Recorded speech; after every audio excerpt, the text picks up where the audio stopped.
"Don't call me your son anymore," he said without looking at me. We were sitting at the dinner table when he said it. The same oak table where he used to do his homework, where his father carved the turkey every Thanksgiving, where I once blew out candles while he clapped too loudly and laughed. That night, the plates were already set. The food was still warm. No one raised their voice. He didn't even pause. He said it as if he were correcting a stranger. I didn't answer. I didn't ask why. I didn't remind him of anything I had done for him. I simply stood up, gathered my napkin, and walked toward the sink. My hands were steady. My heart was not. "I'm glad you're here. Stay with my story until the end, and let me know where you're listening from." The house felt different after that sentence landed. Not louder, not angry, just smaller, as if one wall had quietly moved inward. The kitchen clock ticked too clearly. The overhead light buzzed. I could feel the space where his father should have been, even though he'd been gone for 8 months now. After my husband died, everything changed in ways no one warned me about. Not the paperwork, not the silence, not the way people slowly decided who you were without asking.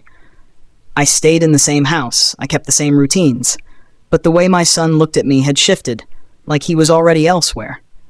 That evening, he avoided my eyes. His wife spoke for him, asking whether I'd finished the mail, whether I remembered to lock the back door, whether I'd thought about what comes next. She said it gently, with a smile that never quite reached her eyes. I washed the dishes slowly, one plate, one fork, one glass at a time. My reflection in the window looked older than I remembered. 72 years doesn't feel heavy until someone decides you no longer belong. After dinner, they went upstairs without saying goodnight. I sat alone at the table long after the food had gone cold. I listened to the hum of the refrigerator. I folded my napkin the way my mother taught me. Neat corners. No wrinkles. This wasn't the first sign. It was just the clearest one. In the weeks after the funeral, my son stopped asking my opinion. He discussed repairs with contractors without telling me.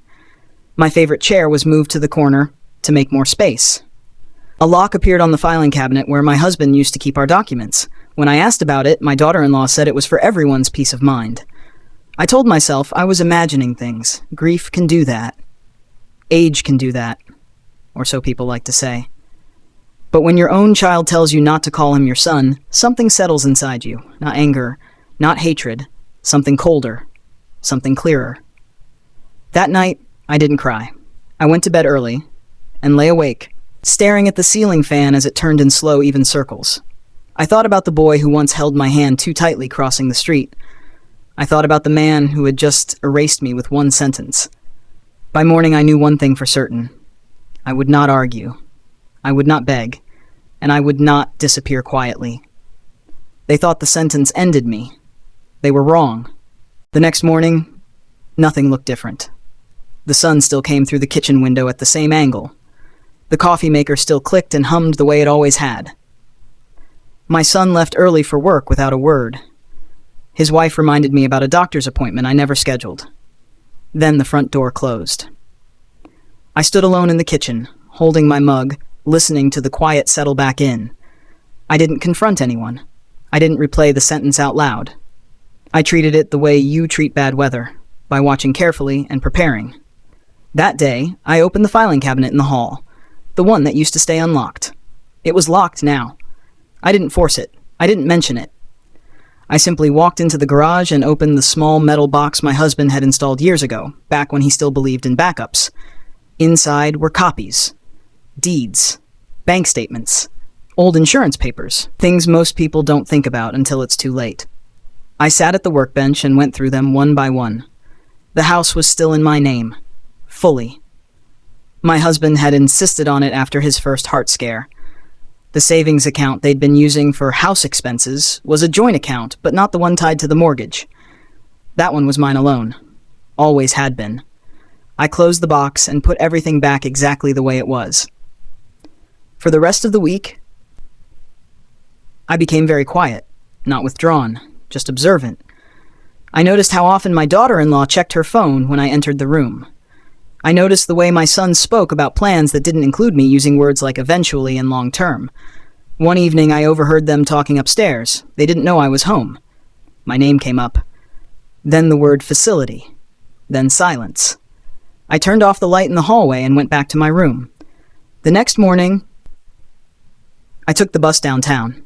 I hadn't taken public transportation in years. The ride was longer than driving, but it gave me time to think. At the courthouse, I waited my turn and asked a simple question about property records. The clerk was polite, efficient. She didn't ask why. By the time I got home, I was tired but calm. At dinner, my son talked about work. His wife mentioned a neighbor's remodel. No one asked about my day. I ate slowly, the way I always do, and cleared my plate when I was finished. That night, I called an old friend. Someone my husband trusted. Someone who knew how things worked. We spoke carefully, briefly. He told me what I already suspected and confirmed what I needed to know. I slept better than I had in weeks. By Friday, my daughter-in-law started acting differently. Not kinder, just alert. She asked if I'd gone anywhere that week. I said I'd taken a walk. She nodded too quickly. I didn't correct her. On Sunday afternoon, I sat in the living room and watched them move around me, stepping carefully, as if I were a piece of furniture that might suddenly shift. My son glanced at me once, then looked away. I remembered his sentence again. The way he said it, the way he didn't look at me. And for the first time since my husband died, I understood something clearly. That sentence wasn't the end. It was a warning. By the following week, the house had settled into a new rhythm, a careful one. Doors closed more softly. Conversations stopped when I entered the room. My daughter-in-law began keeping a notebook on the counter, writing things down when she thought no one was watching. I kept doing what I had always done. I woke up early. I made breakfast for myself. I watered the plants by the window. I folded laundry and put it away without comment. When I passed my son in the hallway, he nodded, the way you do to a neighbor you barely know. On Tuesday, a man came by the house. He wore a clean jacket and carried a slim folder. My daughter-in-law spoke to him on the porch. I didn't hear the words, but I recognized the tone. Polite. Controlled. When he left, she glanced at the driveway and then at the windows, as if checking who might have seen.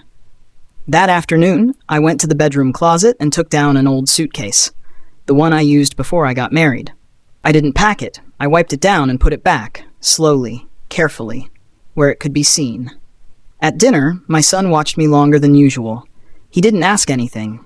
Neither did I. 2 days later, a letter arrived in the mail with my name on it. The return address was a local office downtown. I opened it in my room and read it once. Then again. It confirmed what I had already prepared for. I folded the letter and placed it inside a book on my nightstand. From that point on, I started receiving questions disguised as concern. Was I feeling well? Had I been sleeping enough? Did I remember where I put my glasses? Each question landed gently, but the pattern was clear. I answered all of them the same way. Briefly. Calmly. No details.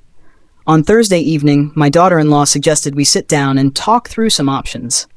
She said it while clearing the table, not looking at me. My son stayed quiet, staring at his plate. I told her I was tired and would talk another time. That night, I heard drawers opening downstairs. Soft footsteps. A pause near my door. Then nothing. The next morning, I made a call and scheduled an appointment for the following week. I wrote the time down on a small card and placed it in my purse. When I returned from the grocery store, I noticed the suitcase had been moved slightly. Just an inch. Enough to let me know someone had touched it. I didn't mention it. On Sunday, I sat in the living room with a cup of tea and watched the afternoon light crawl across the carpet. My son paced near the window. His wife checked her phone repeatedly. No one spoke. In that silence, I realized they were waiting for me to make the first move. To panic. To ask. To agree to something without reading the fine print. I took another sip of tea and set the cup down. They had already decided who I was. I was about to remind them. The meeting was set for Monday morning. I didn't tell anyone where I was going. I left the house early, wearing the same coat I'd worn for years. Nothing dramatic. Nothing new.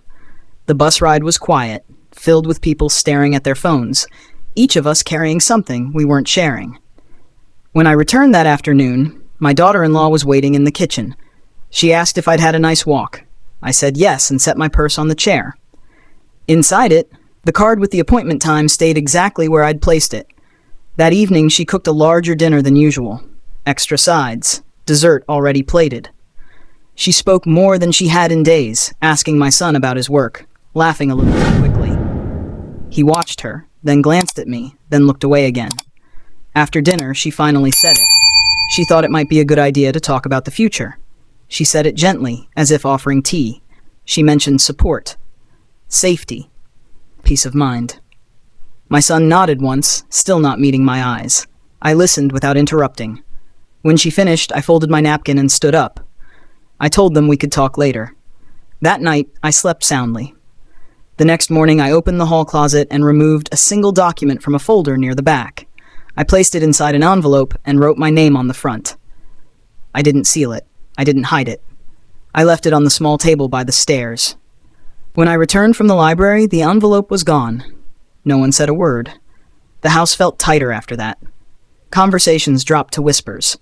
My daughter-in-law stopped pretending. She asked direct questions now, about accounts, about paperwork, about what I planned to do. I told her I was still thinking.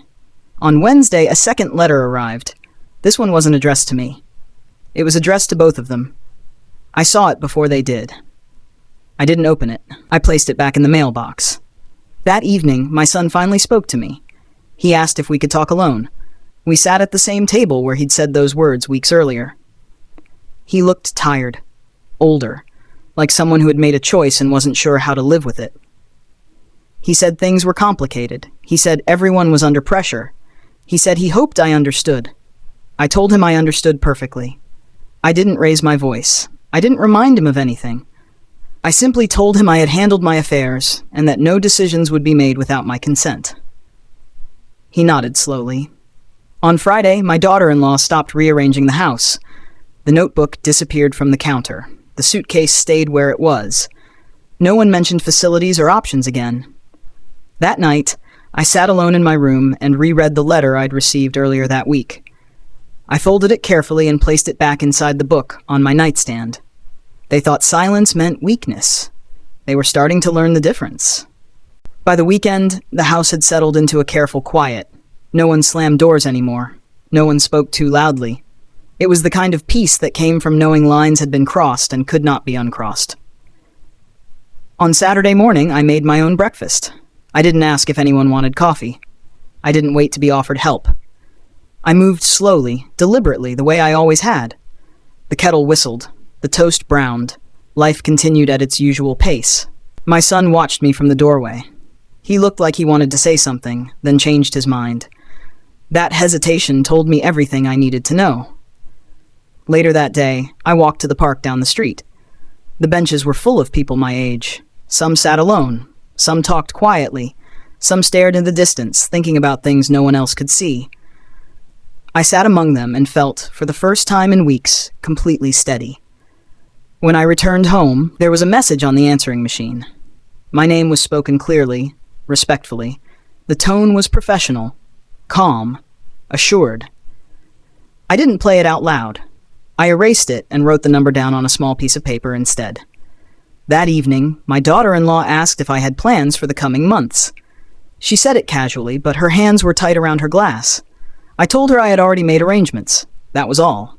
She smiled, thin and polite, and said she was glad to hear that. On Sunday, I took out the suitcase. I didn't pack it. I simply placed it on the bed and opened it. My son saw it when he passed the room. He stopped, stood there for a moment, then continued down the hall. No one asked where I was going. No one offered to help. That night, I slept with the window slightly open. The air was cool, clean. I thought about the years I had spent putting others first, the choices I'd made quietly, without announcement or recognition. I thought about how strength often goes unnoticed until it refuses to bend. Monday morning came quickly. I dressed neatly and left the house with my purse and the folded paper in my pocket. I didn't say goodbye. I didn't need to. Some departures don't require an audience. When I returned, it was early afternoon. The house was empty. I sat at the kitchen table and placed a single envelope in the center. Inside, it was a copy of the document they had feared but never asked about. I didn't write a note. I didn't explain. That evening, my son came home first. He saw the envelope and froze. He didn't open it right away. He stared at it, then at me, then back at the envelope again. When he finally spoke, his voice was quiet. He asked if I was angry. I told him I wasn't. I told him I was clear. My daughter-in-law arrived later. She read the document twice. Her expression shifted from surprise to understanding. She didn't look at me when she finished. Nothing more needed to be said. That night, the house felt different. Lighter. Not because everything was fixed, but because the balance had been restored. They had learned something important. And so had I. Some words can break a relationship.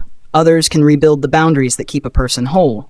I turned off the light, closed my door, and rested peacefully, knowing I would never again need permission to stand in my own life. The days that followed moved with a new rhythm. No one raised their voice. No one tested boundaries. Conversations stayed practical, careful, and brief. I noticed how often my son paused before speaking now, measuring his words the way people do when they understand something important is at stake. I continued my routine. Morning walks, light meals, a short rest in the afternoon. I no longer felt the need to prove my usefulness. I had already done that for decades. One afternoon, I received a call from an old friend. We spoke about the weather, our aching joints, and the small freedoms that come with age. When she asked how things were at home, I said they were settled. That was the truth. That evening, my daughter-in-law knocked on my door. She stood there longer than necessary before speaking. She said she hoped I felt comfortable staying as long as I wished. Her tone was polite, almost formal. I thanked her and said comfort was something I handled for myself. She nodded and left. Weeks passed. The tension that once filled the air didn't return. Instead, there was a quiet respect that had not existed before. It wasn't warm, but it was honest. And honesty was enough. One morning, my son joined me at the table. He poured himself coffee and sat across from me. For a moment, he said nothing. Then he told me he had been thinking about his words. He said he hadn't realized how final they sounded. I listened without interrupting. When he finished, I told him I understood. I also told him that words once spoken shape the space we live in. He nodded slowly, as if storing that thought for later. That was the closest thing to an apology we would have. I didn't need more. I had regained something far more valuable than comfort or approval. I had reclaimed my place as a person with choices, not an obligation quietly assumed. Later that month, I finalized my plans. Everything was arranged carefully, calmly, without urgency. I shared the details only when necessary. There was no resistance this time. No one questioned my decisions. On my last evening in the house, I packed the suitcase fully. I moved room by room, taking only what belonged to me. Memories stayed where they were. I had carried enough of those already. At dinner, the table felt different, balanced. My son spoke respectfully. My daughter-in-law listened attentively. It was not affection, but it was peace. Before bed, my son stopped me in the hallway. He asked if I would visit. I told him I would, when it felt right. That answer seemed to ease him more than any promise. The next morning, I left early. The air was cool. The sky was clear. I walked steadily, suitcase rolling behind me, heart light with certainty. There was no sadness in my steps, only resolve. As the car pulled away, I looked back once. The house stood quiet, unchanged. It would continue without me, just as I would continue without it. Later, settled into my new place, I sat by the window and watched the day unfold. The silence was my own. The time was my own. For the first time in years, every decision belonged to me. I thought about the sentence that had broken something between us, how it had hurt, how it had forced a reckoning neither of us expected. And I understood something clearly then. Sometimes, a painful moment is not the end of love. Sometimes, it is the beginning of respect. I closed my eyes, breathed deeply, and allowed myself to rest. Not as someone's role, not as someone's responsibility, but simply as myself. Life settled into a steady calm after that. My new place was small, but it belonged to me completely. The mornings were quiet. I woke without rushing, made breakfast when I felt hungry, and let the day unfold at its own pace. There was no one watching, no one waiting, no one expecting anything beyond my own presence. I kept my routine simple. A short walk in the neighborhood, a phone call or two, a bit of reading in the afternoon light. The silence wasn't lonely. It was restorative. Occasionally my son called. His voice was different now, measured, careful, respectful. He asked how I was, never how long I planned to stay, never when I might return. I answered honestly and briefly. We were learning how to speak again, slowly, without assumptions. One afternoon, he mentioned that the house felt quieter. I told him that quiet can be useful if you listen to it. He didn't respond right away. Then he said he understood. I believed him. My daughter-in-law sent a message a few weeks later. It was polite, neutral, and sincere. She said she hoped I was well, and that she appreciated the way things had been handled. I read it once and replied with a simple thank you. No explanations. No revisiting the past. Time moved forward. I met new people. Joined a small group that gathered once a week for coffee. We talked about books, travel, and the changes that come with age. No one asked about my family unless I offered. That freedom felt surprisingly powerful. One morning, while sorting through old papers, I came across a photograph of my son as a child. He was smiling widely, unaware of how complicated life would become. I felt no bitterness, only clarity. Love doesn't disappear when boundaries are set, it simply changes shape. Months later, my son visited. He stood at the doorway, unsure, until I invited him in. We sat at the table and shared a quiet meal. There were pauses, but they weren't uncomfortable. They were thoughtful. Before leaving, he looked at me and said something simple. He said he was glad I was doing well. He said he respected my choices. I nodded and told him that respect goes both ways. When he left, I didn't feel drained. I felt complete. That night, I reflected on how a single sentence had forced a turning point, how it had taken pain to reveal what had been missing all along. Not love, but recognition. I had spent years giving without question. Now I lived with intention. And if there is one truth I carry forward, it is this. Dignity doesn't come from being needed. It comes from being respected. I turned off the lights, settled into bed, and rested easily, knowing that whatever came next, I would meet it on my own terms. As the seasons changed, I noticed how differently I moved through the world. I no longer rushed to fill silence. I no longer felt the need to justify my decisions. Each day belonged to me in a way it never had before. That freedom showed itself in small things, choosing when to rest, when to go out, when to simply sit and watch the afternoon light stretch across the room. One morning, while waiting for coffee to brew, I realized something quietly powerful. I wasn't waiting for permission anymore. That thought stayed with me throughout the day. I began volunteering a few hours a week at the local library. Nothing demanding, just organizing shelves, greeting visitors, and answering simple questions. People spoke to me with courtesy. They thanked me. They looked me in the eye. It reminded me that respect doesn't require history. It only requires presence. My son continued to call every now and then. Our conversations were steady and calm. He shared updates about work, small moments from his life. He never crossed old lines. He never assumed access to my time. That restraint spoke louder than any apology. Once he asked how I had learned to be so calm. I told him calm comes when you stop negotiating your worth. There was a pause on the line. Then he said he would remember that. I believed him. Holidays came and went. I chose which ones to attend and which ones to spend quietly on my own. There was no pressure, no guilt. Only choice. And choice, I learned, is the purest form of peace. One evening as I watched the sunset from my window, I thought back to that moment, the sentence spoken without eye contact, the way it cut deeper than intended. It had felt like an ending. But it wasn't. It was a turning point. That sentence forced a truth into the open. It revealed where respect had been missing, where silence had been mistaken for acceptance. And once seen, it could not be ignored. I didn't lose a son that day. I gained myself. I understood then that love can survive distance, but dignity cannot survive dismissal. And when dignity is restored, everything else rearranges itself naturally. I moved through my days with steadiness, not hardness. With clarity, not resentment. There was nothing left to prove. People often talk about strength as something loud or forceful, but real strength, I learned, is quiet. It is the decision to stand fully in your own life, even when doing so changes everything. As night settled in, I turned off the lights and prepared for rest. My home was peaceful. My thoughts were clear. My future was my own. And that was enough. More than enough. Because sometimes the moment that breaks your heart is the very moment that returns your power. And once you have that back, you never give it away again. Over time, people began to notice the change in me before I ever spoke about it. They said I looked lighter, more settled, as if I had finally stopped carrying something heavy without realizing it. I smiled when they said that because they were right.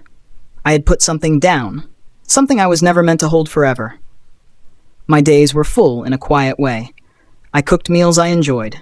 I read slowly, sometimes the same page twice. I slept well. There was no tension waiting for me in the morning, no unspoken expectations following me through the afternoon.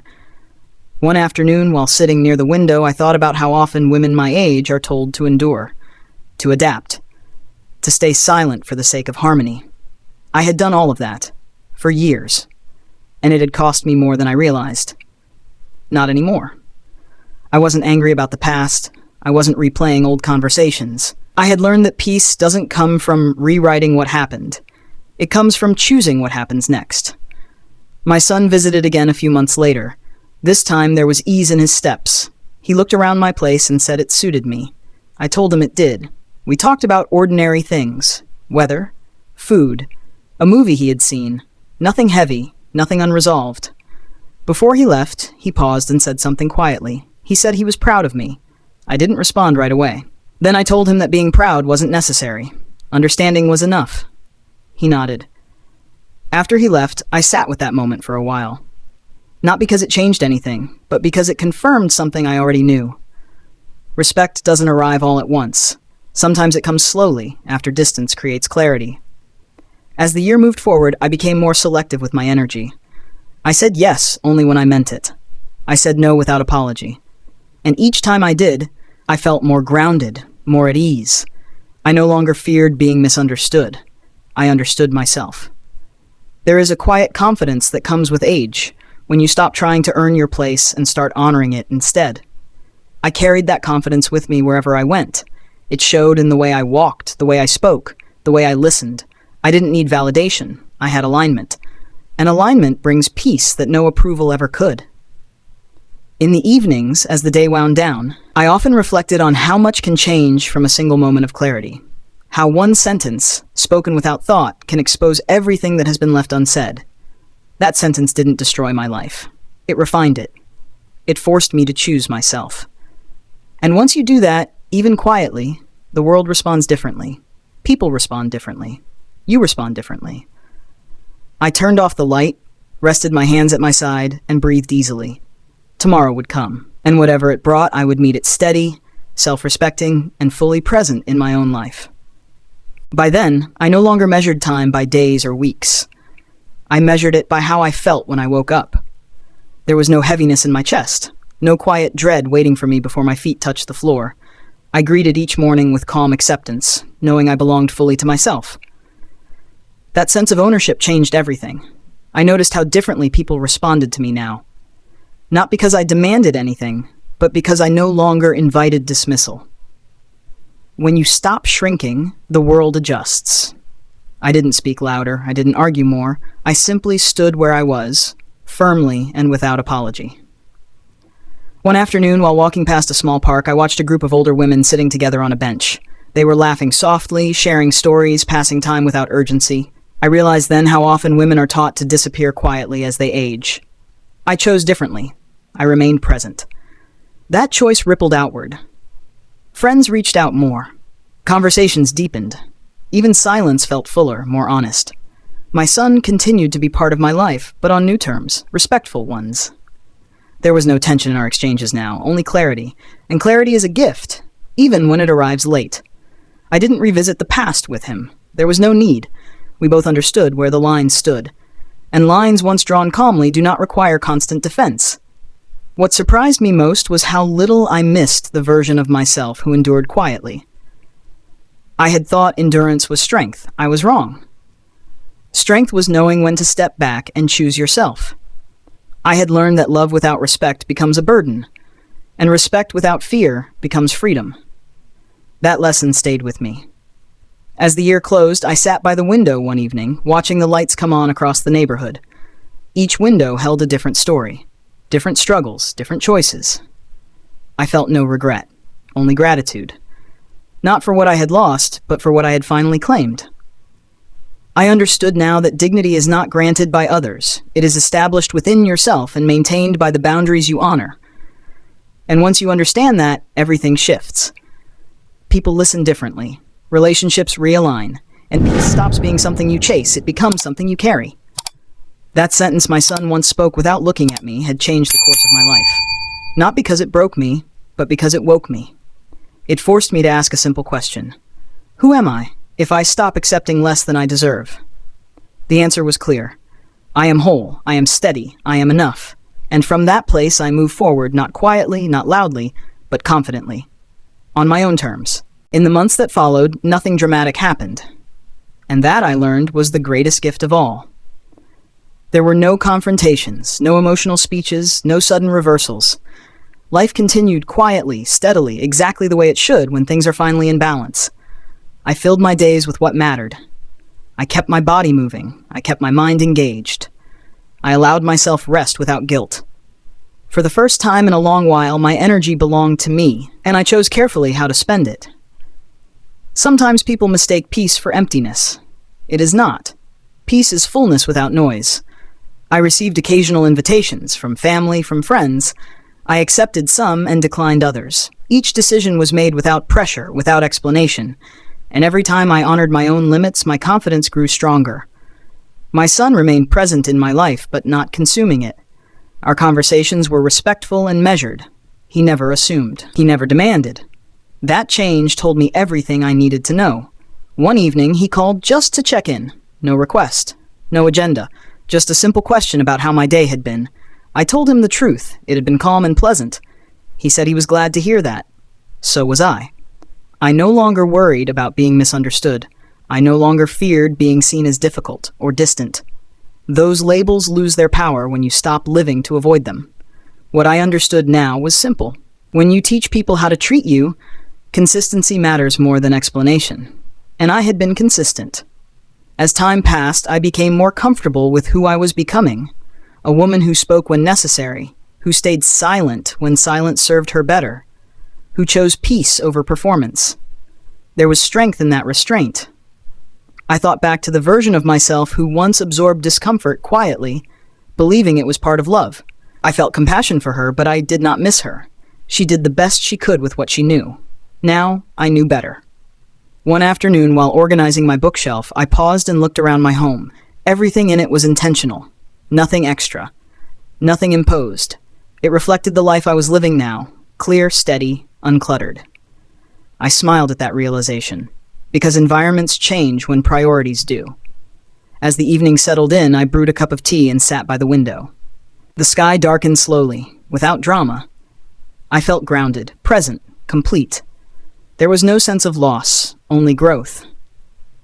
If I had learned anything through all of this, it was that respect is not something you wait for.